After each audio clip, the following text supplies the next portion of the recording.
Afternoon, Cash. Look, it's indeed been a week of high drama, politically speaking. The ANC taking issue now with the behaviour and conduct of the Public Protector. Was she out of line in writing to the President, Vuyo?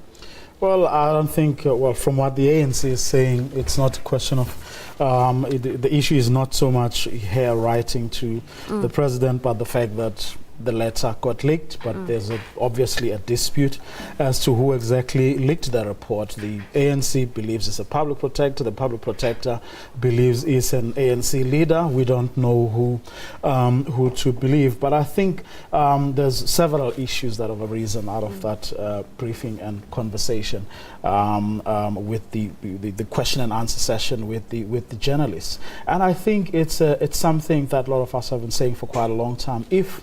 And this is my personal argument, if the ANC was engaging with the issues in Parliament as best as it could, if leaders of the ANC, including the President, were able to actually respond, perhaps in a more open and satisfactory way than is the case at the moment, I believe that a lot of the misunderstandings would be cleared.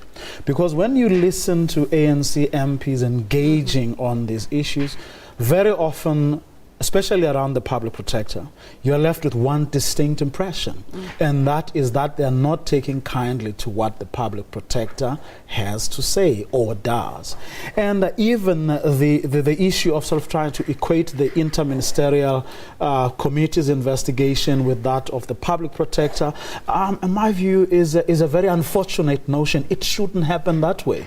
I believe that the best way for the ANC to engage is to actually be able to respond directly to matters being raised by the Public Protector, and actually to be seen to be doing that, so that at no point is one left with an impression that because the ANC does not like what the Public Protector has to say, then they are even prepared to rubbish her. And I do believe that South Africans will be able, are very capable of actually seeing through everything, and if the Public Protector was going about sort of rubbishing, the country or discrediting the ANC, and I think they would be able to see through that. And I think the ANC has, as much as it is demanding of the Public Protector and other people, it has to take a long and hard look at itself as to whether some of the things they say and how they conduct themselves do not give credence to the suspicion that many people seem to have, that they are not really respecting the Public Protector. Does it come down to a question of whether parliamentary processes